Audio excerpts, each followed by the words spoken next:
Hi friends, ನಾ Simi designer. ನನ್ನ comment ಬಂದಿದ್ದು ಏನಂದ್ರೆ ಬುಟ್ಟಿಗೆ ಬಂದಾಗ ಏನು ಕಾರಣ ಇರ್ತೈತಿ. ಯಾಕಂದ್ರೆ ನಾವು ಎಷ್ಟೋ ಸಲ ನಾವು ಮಾರ್ಕೆಟ್ಗೆ ಹೋದಾಗ ಆ ಬುಟ್ಟಿಗೆ ನಾವು ಹೊಲಿಸ್ಕೊಂಡಿದ್ದು ಮತ್ತೊಮ್ಮೆ ಆ ಒಂದು 6 ತಿಂಗಳು ಹೋದ್ಮೇಲೆ ಆ ಬುಟ್ಟಿಗೆ ಬಂದಾಗಿತ್ತು. ಏನು ಕಾರಣ ಐತೆ ಅದು ಹೇಳ್ರಿ ನಮಗೆ ಆತಂತ ಕೇಳತ್ತಿರು. ನನ್ನ ಕಸ್ಟಮರ್ ಬಿ 2-3 ಮಂದಿ ಬಿ ಕೇಳ್ರು. ಅದ್ರ ಸಲ ನಾ ವಿಡಿಯೋ ಮಾಡ್ತಾಯಿದ್ದೀನಿ. ಏನಂದ್ರೆ ಬುಟ್ಟಿಗೆ ಬಂದಾಗ ಕಾರಣ ಏನಿರ್ತೈತಿ, ನಾಲೆಜ್ ಭಾಳ ಇದಿರ್ತೈತಿ. ನಾಲೆಜ್ ಅಂದರೆ ಈಗ ಫಾರ್ ಎಕ್ಸಾಂಪಲ್ ಒಬ್ಬಾಕಿ ಲೇಡಿ ಅದಾಳು, ಅವಳಿಗೆ ರಿಟೈರ್ಮೆಂಟ್ ಆಗೈತಿ. ರಿಟೈರ್ಮೆಂಟ್ ಆದಮೇಲೆ ಆಕೆಗೆ ಬೋರ್ ಆಗತೈತಿ. ಅದ್ರ ಸಲುವಾಗಿ ಏನಂದ್ರು, ನಾ ಏನರ ಮಾಡ್ಬೇಕಂತ ವಿಚಾರ ಮಾಡತ್ತೇಳು ಅಂತ ಯಾರೇ ಒಬ್ರು ಅಂದರು, ಇಲ್ಲ ಬುಟ್ಟಿಗೆ ತೆಗಿ, ನಿನ್ನ ಕಡೆ ರೊಕ್ಕ ಅದಾವು ಬರ್ಪುರ, ಏನು ನೀವು ಮಾಸ್ಟರ್ ಇಟ್ಕೊ ಎಲ್ಲ ಆಕೈತಿ ಅಂತ ಹೇಳ್ತಾಳೆ. ನಂತಲೇ ಆ ಲೇಡೀಸ್ ಹೋಗಿ ಬುಟ್ಟಿಗೆ ತೆಗೆದ್ರು ಅಂದ್ರೆ ಬುಟ್ಟಿಗೆ ತೆಗಿತಾಳು. ಆಕೆಗೆ ಏನು ನಾಲೆಜ್ ಇರಲ್ಲ ಸ್ಟಿಚಿಂಗ್ದ.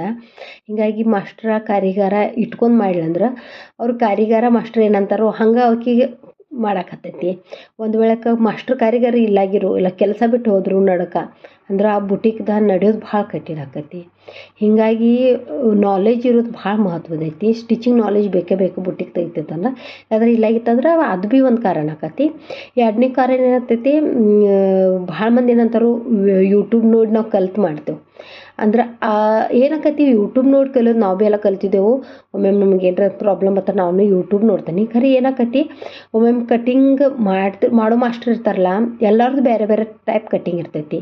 ನನ್ನ ಬೇರೆ ಟೈಪ ಮತ್ತು ಬೇರೆದವ್ರ ಟೈಪ, ಎಲ್ಲರದು ಅವ್ರವ್ರ ಪ್ರಕಾರ ಕಲ್ತಿರ್ತಾರೋ. ಖರೆ ನಾವು ಎಲ್ಲ ನೋಡಿ ನಾವು ಮಾಡಿದ್ವಿ, ಮಿಕ್ಸ್ ಮಸಾಲ ಮಾಡಿದ್ವಿ ಅಂದ್ರೆ ಕಟಿಂಗ್ ವ್ಯವಸ್ಥಿತ ಆಗಂಗಿಲ್ಲ. ಅದಕ್ಕೋಸ್ಕರ ಸ್ವತಃ ನಾಲೆಜ್ ಬೇಕು, ಸ್ವತಃ ಕಲ್ತಿರಬೇಕು.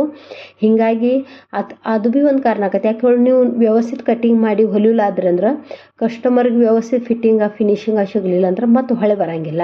ಹೀಗಾಗಿ ಈಗ ಸ್ಟಾರ್ಟಿಂಗ್ ಒಂದು ಥೋಡೆ ನಡೆದ್ರೆ ಭೀ ಅವ್ರು ಹೋಗಿ 4 ಮಂದಿಗೆ ಹೇಳ್ತಾರೋ, ಅರೆ ಈಕೆ ನಂಗೆ ವ್ಯವಸ್ಥಿತ ಹೊಲ್ದು ಕೊಡಲಿಲ್ಲ, ಮಾಡಲಿಲ್ಲ ಅಂತಂದ.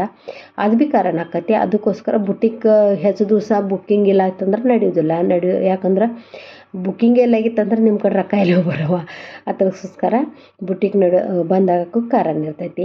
ಇನ್ನು ನನ್ನ ಕಡೆ ಪಾಯಿಂಟ್ಸ್ ಅದಾವು, ನಾನು ನಿಮಗೂ ನೆಕ್ಸ್ಟ್ ವಿಡಿಯೋದಾಗ ಶೇರ್ ಮಾಡ್ತೇನೆ.